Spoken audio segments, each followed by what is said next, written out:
अगर आपसे पूछा जाए जो आप इस दुनिया में सबसे ज़्यादा प्यार किसे करते हो और उसकी हिफाजत आप कैसे करता है, तो आप खुद के नाम लेंगे। जो मैं अपने आप से बहुत ज़्यादा प्यार करता हूँ और अपने आप को बचाने के लिए कुछ भी कर सकता हूँ। जब खुद की जान के ऊपर आती है तो इंसान वो हर चीज़ कर लेते हैं अपने आप को बचाने के लिए। लेकिन यही बात अगर एक माँ अपने बच्चे के लिए करते हैं तो बिल्कुल उल्टा हो जाता है। माँ अपनी जान के परवाह ना करते हुए अपने बच्चे को बचाते हैं। आपने सुना भी होंगे, देखे भी होंगे, क्योंकि माँ और बच्चे के बीच में रिश्ता ही कुछ ऐसा होता है जो माँ अपनी जान का फिक्र नहीं करते बल्कि अपनी जान देकर भी अपने बच्चों को बचा लेते हैं। आज मैं इस बात को क्यों कह रहा हूँ, क्योंकि ये जो कहावत है, कहावत तो नहीं है, अब तक तो सच्चाई थी, लेकिन अब समय ऐसा आ गया है, ये एक मतलब कहावत ही रह जाएगी। क्योंकि आज की कहानी में आज की जो घटना सामने आई है, यहाँ पर एक माँ अपने 4 साल के बेटे को, जब वो नींद से जाग जाते हैं, माँ कुछ कर रही थी। माँ कर क्या रही थी? माँ अपने एक दोस्त के साथ, एक प्रेमी के साथ मिलकर अपने पति का गला घोट रही थी। उसी वक्त जो है पति का तो मौत हो जाती है, लेकिन पास में लड़का सो रहा था, 4 साल का बच्चा था। इस आपाधाई की वजह से वो 4 साल के बच्चे का आंख खुल जाती है। अब वो सब कुछ देख रहा था, जो माँ क्या कर रही है, माँ के साथ ही ये कौन है, और अपने पापा को मरते हुए वो अपने आंखों के सामने देखा। अब ये दोनों जो माँ के आशिक होता है और माँ मारने के बाद जैसे ही उन लोगों को नजर उस बच्चे के ऊपर पड़ता है, वो आशिक तो कुछ नहीं करता, क्योंकि वो आशिक को लगता है ये छोटा सा बच्चा है, ये क्या करेगा, ये कुछ भी नहीं कर पाएगा, कुछ भी नहीं बोल पाएगा। मैं 4 साल उम्र होता है उस लड़के का। लेकिन माँ को लगा नहीं, ये बच्चा आगे जाकर मेरी मुसीबत बनेगी, ये अपने घर वाले को बता देगी, या फिर पुलिस पूछताछ में ये लड़का बता देंगे जो मेरी माँ ने और एक अंकल ने मिलकर मेरे पापा को ऐसा ऐसा कर रहे थे रात को। इसीलिए माँ ने कहा नहीं, इसे मैं जिंदा नहीं छोड़ सकती। हालांकि आसिफ कुछ नहीं कर रहा था। माँ अपने उस 4 साल के को डर रहा था, 4 साल के बेटे को गोद में उठाते, और उठाने के बाद क्या करता है मालूम है? अपने ही हाथों से उस 4 साल के बच्चे का गला घोट देती है। सुनकर ही रोंगटे खड़े हो जाते हैं। जो कोई माँ, जन्म देने वाली माँ, ऐसा कैसे कर सकते हो भी एक छोटा सा बच्चे के साथ? आपका भी खून खौल उठा होगा। इस घटना को जब आप पूरा सुनेंगे ना, तो मैं आप लोगों से जानना चाहूंगा, क्या ऐसी औरतों को पुलिस के हवाले करनी चाहिए? क्या ऐसे औरतों को जेल भेजनी चाहिए? क्या ऐसी औरतों को बचाने के लिए कोई संस्था सामने आना चाहिए? आप इस सवाल का जवाब जरूर दीजिएगा। और मैं आप लोगों से ये भी पूछना चाहूँगा, आप होते तो उस औरत के साथ क्या करते? तो आज मैं इसी घटना को पूरा सुनाने जा रहा हूँ, कहाँ का है, कब का है, पूरा डिटेल, जैसे हर वीडियो में देता हूँ, इस वीडियो में भी दूंगा। लेकिन वीडियो में आगे बढ़ने से पहले बस वही छोटी सी रिक्वेस्ट, अगर आप पहली बार मेरे चैनल यानी क्राइम आइडियाज़ पर जुड़ रहे हो तो इस चैनल को सब्सक्राइब ज़रूर कीजिएगा। कुछ भी कहना रहेगा किसी भी वीडियो के बारे में, क्योंकि मेरे इस चैनल पर बहुत सारे वीडियो है, शॉर्ट वीडियो भी है, लॉन्ग वीडियो भी है।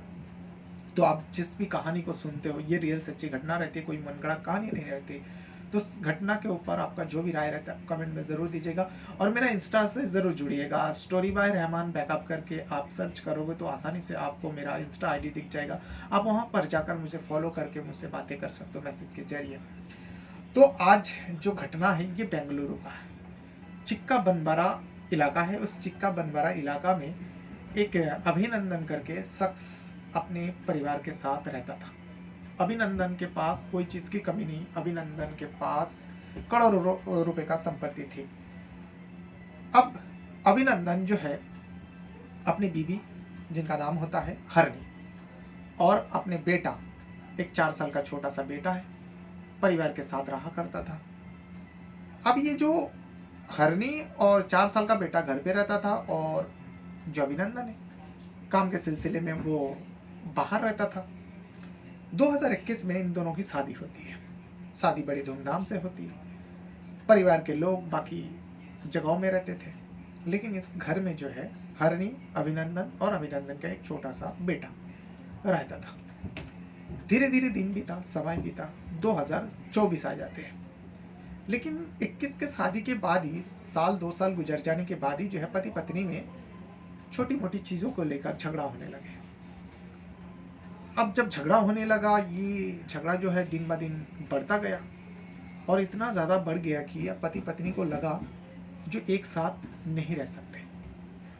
इसीलिए पत्नी जो है अलग कमरे में रहने लगी उसी घर में, और पति अभिनंदन जो है, अभिनंदन 34 साल का होता, अभिनंदन अलग कमरे में रहने लगे। एक ही घर में, यानी एक ही फ्लैट में 2 अलग-अलग कमरा बना हुआ था। ये भी दिन बीतते गया, लेकिन जब पति-पत्नी में ऐसा कलिश चल रहा है तो पत्नी जो है इसी बीच एक लड़का से दोस्ती कर लेती है। उस लड़का का नाम होता विनय। विनय से जब दोस्ती होती है, विनय, अब ये दोस्ती विनय और हरिणी के बीच में इतना ज़्यादा आगे बढ़ा कि अब दोनों के बीच में रिलेशंस बन गया, यानी दोनों के बीच में संबंध बन गए। पति रहते हुए पति से जम नहीं रहा था। पति के गैर मौजूदगी में अभिनंदन को हरिणी घर पर बुलाती और उस विनय के साथ संबंध बनाया करती। कुछ दिन और बीता, लेकिन पति पत्नी जो है झगड़ा भी करते, लेकिन कुछ पारिवारिक कोई प्रोग्राम रहते तो इन लोगों को भी बुलाया जाता। ये दोनों जो है पति पत्नी बनकर ही जाते, ऐसा दिखाते लोगों को जैसे इन दोनों के बीच में सब कुछ ठीक चल रहा है, लेकिन हकीकत में ऐसा कुछ नहीं था। यहाँ पर जो हरिणी है, हरिणी विनय के साथ इतना ज़्यादा आगे बढ़ गई कि हरिणी अब चाहती थी जो अभिनंदन हमेशा हमेशा के लिए उसे छोड़ दे, उससे अलग हो जाए। अब वो अभिनंदन को देखना भी नहीं चाहती थी, लेकिन इतना आसानी से कैसे अलग हो सकता है। इसीलिए हरिणी ने अभिनंदन को कहा, जो देखो हम दोनों के बीच में सब सही नहीं है, ठीक नहीं है, तो बेहतर यही होगा तुम मुझे डिवोर्स दे दो, तलाक दे दो।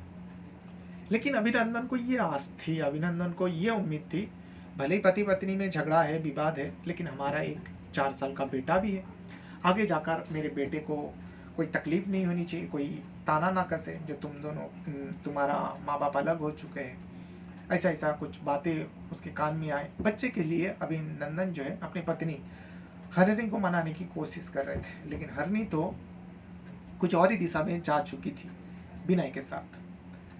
जब इतना कुछ समझाने के बाद भी अभिनंदन हरिणी बात नहीं मानी, तो अभिनंदन ने गौर किया, जो इतना भी क्या मुझसे रूठ जाना है, इतना भी क्या मैं गलत इंसान हूँ जो एक ही घर में रहते हैं और ठीक से बात भी नहीं करती, और ये किससे फ़ोन पर लगे रहती है। क्योंकि हरिणी इतना ज़्यादा आगे बढ़ी थी कि अभिनंदन के सामने वो किसी से फ़ोन पर बातें करती थी, और ये दिन रात एनी टाइम बातें करती थी। अभिनंदन को शक हो गया, जो ये अपने परिवार के लोगों से बातचीत नहीं करती, बल्कि किसी और के साथ बात करती हो जिसके साथ इसका रिलेशंस बन गया होगा। इसी विषय को लेकर अभिनंदन नज़दीकी पुलिस थाने में जाते हैं और जाने के बाद अपनी पत्नी हरिणी के बारे में पूरी बात बताते हैं। लेकिन पुलिसकर्मी सुनने के बाद, पूरा बात सुनने के बाद पुलिसकर्मियों को लगा ये तो पति पत्नी का मैटर है, घर की मैटर है। तो अभिनंदन को समझाया, जो देखो तुम लोगों का शादी ज़्यादा दिन नहीं हुआ, 2021 में शादी हुई और तुम 2024 में शिकायत लेकर आ गए, यानी 3 साल के अंदर तुम शिकायत लेकर आ गए। ऐसा होता है, पति पत्नी में झगड़ा विवाद होता है, लेकिन इसका मतलब ये नहीं तुम अपने पत्नी के ऊपर शक मत करो। वही शक है जो पूरा परिवार को ख़त्म कर देती है। लेकिन अभिनंदन पुलिस वाले को कह रहे, सब आप मेरे परेशानी को समझें। पुलिस वाले ने उस अभिनंदन को समझाया और समझा बुझाकर उसे घर भेज दिया, क्योंकि पुलिस वाले को ये मैटर जो है बिल्कुल नॉर्मल लगा, जो बड़ी मैटर नहीं है, पति पत्नी का झगड़ा है, इसीलिए पति जो है शक करता है, इसीलिए पत्नी रूठ के है। ये सारी बात बताकर समझा दिया। अभिनंदन घर आ जाते हैं। अभिनंदन घर आते हैं, लेकिन यहाँ पर हरिणी जो है डिवोर्स के लिए बार बार अभिनंदन को टोक रही थी। फिर बाद में हरिणी को ये ख्याल आए, जो मैं तो बार बार डिवोर्स के तलाक के लिए बोल रही हूँ, अगर वाकई वो कभी गुस्से में आकर मुझे डिवोर्स दे दिया, यानी तलाक दे दिया, तो मैं कहाँ जाऊँगी। भले ही डिवोर्स देने के बाद थोड़ी बहुत मुझे प्रॉपर्टी अभिनंदन का मिल जाएगी, और बच्चा छोटा है, बच्चे की भी जिम्मेदारी मेरे ऊपर आ जाएगी, तो फिर मैं अपनी ज़िंदगी खोल कर नहीं जी सकती और विनय के साथ ज़िंदगी आगे नहीं बढ़ा सकती, तो क्या करूँ। उसके दिमाग में यही सब चलने लगे। आखिरकार उसके दिमाग में एक प्लान बैठती है। वो प्लान इतना खतरनाक था कि कोई भी सुनेगा तो उस हरिणी को अपने ही हाथों से मौत देना चाहेगा, क्योंकि हरिणी ने ये प्लान किया, जो बिनाई का जितने भी प्रॉपर्टी है वो सारी प्रॉपर्टी मुझे चाहिए। वो मुझे डिवोर्स दे या ना दे, सारी प्रॉपर्टी मुझे चाहिए, और बिनाई अभिनंदन जो है मेरी ज़िंदगी से हमेशा हमेशा के लिए चले जाए। लेकिन ये कैसा हो सकता है? ये तो पॉसिबल ही नहीं है। इम्पॉसिबल जैसा सोच है, लेकिन इम्पॉसिबल सोच को वो पॉसिबल कर देती है। वो अपने आशिक बिनाई को बताती है, जो देखो मेरे पास एक रास्ता है। अभिनंदन मुझे तलाक नहीं दे रहे और मैं तुम्हारे बिना रह ही नहीं पा रही हूँ, और मुझे अभिनंदन से अलग है होना है, और अलग होने के साथ साथ अभिनंदन के जितनी भी प्रॉपर्टी है वो मुझे मिलनी चाहिए, ताकि हम दोनों आगे जाकर बड़े खुशहाल तरीके से ज़िंदगी जी सकें। बिनाई को ये बात बताया। बिनाई ने कहा, तो फिर क्या रास्ता है तुम्हारे पास, क्या प्लान है? हरिणी ने बताया, जो देखो एक ही रास्ता है, और वो रास्ता है अभिनंदन की मौत। इसे सुनने की बाद ही जो है बिनाई डर जाता है, लेकिन हरिणी बिनाई को समझाती है पूरा बात, उसे लालच देती है, जो देखो थोड़ा बहुत प्रॉपर्टी नहीं है, करोड़ों रुपए का प्रॉपर्टी है, और सब अभिनंदन के मरने के बाद ये सब कुछ मेरे नाम पे हो जाएगा, फिर उसके बाद हम दोनों बड़े आराम से जी लेंगे। ये बात समझाया, बिनाई को भी समझ में आ गया। अब ये दोनों जो है मारने का प्लान करता है। प्लान तैयार होती है। प्लान तैयार होने के बाद 14 अगस्त का दिन था वो। उस दिन दोनों में झगड़ा होता है, फिर से पति पत्नी में, क्योंकि उससे कुछ दिन पहले ही जो है अभिनंदन अपने एक प्रोग्राम में अपने पत्नी को लेकर गए थे। वहीं से दोनों जब आए, और आने के बाद ही जो है हरनी वही रोज की तरह लड़ पड़ती है अपने पति से। लड़ने के बाद कहती है, तो मुझे तलाक क्यों नहीं देते? अभिनंदन गुस्सा हो जाता है, जो छोटी छोटी बात पर ये लड़ पड़ती है और हमेशा तलाक तलाक तलाक। अभिनंदन से रहा नहीं जाता। अभिनंदन गुस्से में आकर हरनी के ऊपर हाथ उठा देते हैं, यानी उसे थप्पड़ मारते हैं। थप्पड़ खाने के बाद हरनी गुस्से में, ऐसे वो गुस्से में थी, लेकिन थप्पड़ मारने के बाद ही जैसे हरनी थप्पड़ खाती है वो अपने कमरे में चली जाती है। जाने के बाद ही विनय को कॉल करती है, जो विनय देखो अब बहुत हो चुका, अब तो वो मुझसे हाथापाई करने लगा, मुझसे मारने लगे, तो मैं जल्द से जल्द इस काम को करना चाहती हूँ। विनय ने कहा, ठीक है मैं तैयार हूँ, तुम कहो कब करना है। हरिणी ने कहा, देखो कल फ्राइडे है और कल सैटरडे है, शनिवार है, और 15 अगस्त है, आज़ादी का दिन, तो अभिनंदन जो है घर छोड़कर कहीं नहीं जाएगा, तो कल तो नहीं हो पाएगा। हाँ, लेकिन संडे के दिन इस काम को कर देंगे। अब विनय कहते, ठीक है तुम जब मुझे बुलाना मैं आ जाऊंगा, फिर दोनों मिलकर अभिनंदन को मौत के घाट उतार देंगे। लेकिन उसके लिए हरणी को प्लान तो किया था और तैयारी भी करनी थी। वो आज़ादी के दिन 15 अगस्त के दिन वो मार्केट जाती है। मार्केट जाने के बाद 2 जोड़ा ग्लव्स, यानी हाथ के जो मोजा होता है उसे खरीदता है, खुद अपने लिए और अपने आशिक विनय के लिए भी लेकर आते हैं, ताकि वो, क्योंकि अपने पति को गला घोटकर, सोते वक्त गला घोटकर मारना चाहती थी। 2 ग्लव्स ले लेते हैं, जो अगर ग्लव्स पहन के गला घोटेंगे तो फिंगरप्रिंट का कोई नामो निशान नहीं रहेगा। बड़ी प्लानिंग की थी। ग्लव्स लेके वो आ जाती है 15 अगस्त को। 15 अगस्त बीत जाते हैं, 16 अगस्त आ जाती है। 16 अगस्त को भी नॉर्मल रहती है। रात को जब अभिनंदन खाना खा के अपने कमरे में चले जाते अपने बच्चे के साथ, कभी बच्चे जो है कभी पिता के पास सो जाता था, कभी माँ के पास सो जाया करता था। उस दिन जो है 16 अगस्त की रात, यानी संडे और मंडे की रात, रविवार और सोमवार की रात, अभिनंदन अपने बच्चे को लेकर अपने कमरे में चले जाते हैं। थोड़ा टाइम टीवी देखता है, उसके बाद खाना वाना खाने के बाद वो दोनों बेड पर जाते और सो जाते हैं। यहाँ हरनी अपने कमरे से विनय को पल पल की जानकारी दे रहे थे, और विनय को ये भी कहते, तुम आ जाओ मेरे बिल्डिंग में। विनय आ भी जाता है। आने के बाद जहाँ पर पार्किंग है, क्योंकि अभिनंदन अच्छा खासा पैसा वाला है, 4 व्हीलर भी है, उस गाड़ी पार्किंग के पास वो छुप जाता है। हरनी चुपचाप तरीके से पार्किंग के पास आती है, विनय को समझाती है और कहती है, जैसे मैं मिस कॉल मारूंगी तुम ऊपर आ जाना, उससे पहले बिल्कुल यहाँ से हिलना नहीं। हरनी ये बात बताकर वो चली जाती है छुपाकर। कमरे में जाती है, उसके अंदर उलझन सी थी, जो पति सोए कि नहीं।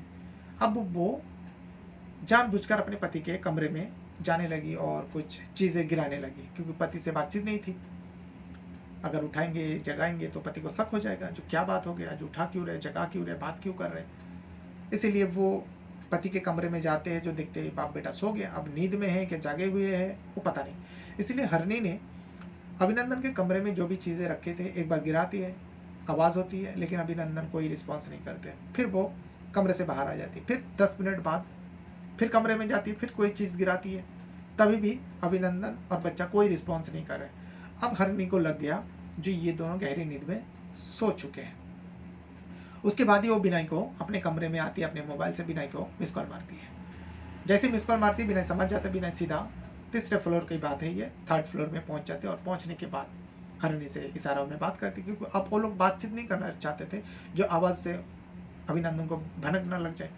वो दोनों इशारों से बात करते हैं, ग्लव्स देते हैं, हरनी खुद पहनती है, अपने आशिक बिनाई को भी देती है, बिनाई भी ग्लव्स पहन लेते हैं, और दोनों दबे पाँव अभिनंदन के कमरे में जाते हैं। जाने के बाद बिनाई को कहते हैं तुम बिल्कुल गला दबाना, मैं दोनों पैर पकड़ लूँगी, छटपटाएंगे तो वो थोड़ी देर में शांत हो जाएंगे। वो गहरी नींद में सोया हुआ था, उसे पता भी नहीं था अभिनंदन को जो क्या होने वाला है कुछ ही पलों में। दोनों जाते हैं, एक झटके में बिनाई जो है उस अभिनंदन का गला दबाते हैं दोनों हाथों से। अब हरनी जो है उसी वक्त, उसी सेकंड में दोनों पैर अपने पति का कस के पकड़ लेती है। अब यहाँ गला दबा रहे हैं, पैर पकड़ा हुआ है। अभी एक 34 साल का अभिनंदन था, वो भी छटपटाने लगे। छटपटाते छटपटाते उसके आंखें तो खुलती है, आंखों के सामने देखता है कि एक शख्स, वो नहीं जानता था बिनाई को, वो देखा कि एक शख्स उसका गला दबा रहे हैं। अपने आप को बचाने की कोशिश करते, लेकिन पैर भी मार रहे, पैर भी दबा हुआ है। पैर की तरफ नजरें उठाकर देखता है कि उसकी पत्नी दोनों पैर दबा कर रखा है। अभिनंदन को जरा भी समझने में देर नहीं लगी, ये हरनी का आशिक होगा जिसके साथ उसके रिलेशनशिप चला, और ये दोनों मिलकर मुझे मार रहे हैं, मौत के घाट उतार रहे हैं। लेकिन अपने आप को बचाने का बहुत कोशिश करता है अभिनंदन, लेकिन इन दोनों हैवानों से नहीं बचा पाते। थोड़ी देर में तड़प तड़प कर अभिनंदन की मौत हो जाती है। अब उस कमरे में एक 4 साल का बेटा भी सो रहा था, अभिनंदन और हरनी का। इस आपाधापी में आवाज़ भी हो रही थी, पूरा पलंग हिल रहे थे। वो बच्चा जाग जाता है, वो जग के बिल्कुल खड़े हो जाते हैं। लेकिन ये दोनों उस अभिनंदन को मारने में ही पसीना पसीना हो चुके थे। उसके बाद जब अभिनंदन एकदम शांत पड़ जाते हैं, उसका मौत हो जाता है, वो दोनों देखते हैं कि उसका बेटा, जो हरनी का बेटा और अभिनंदन का बेटा, वो बिल्कुल जाग कर खड़े होकर ये सब कुछ देख रहा था। माँ को लगा रही ये क्या हो गया। लेकिन बिनाई ने हरनी को कहा, जो देखो ये तुम्हारा बेटा है, छोटा बेटा है और 4 साल उम्र है, ये कुछ नहीं बताएगा। लेकिन हरनी जानती थी अपने बेटे को, इसीलिए हरनी ने कहा नहीं, ये आगे जाके मेरी मुसीबत बनेगी और इससे भी पुलिस पूछताछ करेगी और घर वाले भी पूछताछ करेगा। जब घर वाले पूछताछ करेगा तो पुलिस भी पूछताछ करेंगे। तो ये अगर बता दिया जो मम्मी और एक अंकल ने मिलकर पापा के साथ रात में ऐसा ऐसा कर रहा था, तो हम दोनों तो फंस जाएंगे। बिनाई ने कहा तो फिर हरनी ने अपने बच्चे को गोद में लेता है। गोद में लेने के बाद वो ग्लव्स पहनी हुई थी, उसी वक्त गला दबा देता उस 4 साल का बेटे का भी। सोचिए कि कैसी शैतान होगी, कैसे आप क्या कह सकते हो इस औरत के बारे में। बिना चुपचाप दिखता है। बिना कहता है अरे उसे मारना नहीं चाहिए था, छोटा सा बेटा है, तुम्हारा बेटा है, तुम इसे मार दिया। हरनी ने कहा जो हुआ हुआ, तुम यहाँ से अब जाओ। बिना चले जाता है। हरनी उसी कमरे में रहती है। सुबह सुबह वो अपने परिवार को फ़ोन करती है और कहती है देखो अभिनंदन को कुछ हो गया, बेटा उसके बगल में ही पड़ा हुआ है। घर वाले आते हैं, उसको अभिनंदन को चेक करता है, लेकिन अभिनंदन के कोई शरीर में हलचल नहीं थी। फिर भी लेकर अस्पताल भागे भागे जाते हैं, लेकिन अस्पताल डॉक्टरों ने चेक करने के बाद ही कह दिया जो इनके तो मौत हो गई। लेकिन उस 4 साल के बेटे के ऊपर किसी का नज़र नहीं पड़ा, सबको लगा वो सो रहा है। थोड़ी देर में बेटे का ख्याल आया, बेटे को देखा तो बेटे का भी मौत था। यहाँ तो हरनी का नाटक थी, वो बेहोश हो रही थी, तड़प रही थी, रो रही थी, छाती पीट रही थी। लोग भी हरनी का दुख में शामिल हुए, जो एक ही साथ में पूरा परिवार को उजाड़ दिया। उसके बाद पुलिस को खबर दी जाती है, पुलिस आती है, तफ्तीश होती है। तफ्तीश में बाद धीरे धीरे करके हरनी का कच्चा चिट्ठा सामने आ जाती है, क्योंकि हरनी का मोबाइल का CDR लोकेशन चेक किया, बिनाई का मोबाइल का लोकेशन उसी जगह पर दिखाया जाता है। बिनाई से घंटों घंटों बातें, बिनाई को भी हिरासत में ले लिया जाता है, हरनी को भी हिरासत में ले लिया जाता है, पूछताछ होती है। पूछताछ में ये पूरी सच्चाई हरनी और बिनाई ने पुलिस के सामने बयान किया। उसके बाद परिवार वालों को बताया जाता है। हर किसी का रोंगटे खड़े हो जाता है, हर कोई सोचने पर मजबूर हो जाता है। जो कोई औरत अपने पति को तो मार सकती है, लेकिन अपने बच्चे को कैसे मार सकते हो, भी महज 4 साल के। सोच कर ही ये कौन सा टाइम आ गया। आपको क्या लगता है इस औरत को, हरणी को क्या सजा देनी चाहिए? शुरुआत में मैंने आप लोगों से पूछा था, आप लोग अपना राय जरूर दीजिएगा, कमेंट जरूर कीजिएगा और हरणी के बारे में जरूर बताइएगा। अपना बहुत ज़्यादा ख्याल रखिएगा। बहुत बहुत धन्यवाद करता हूँ। Thank you very much.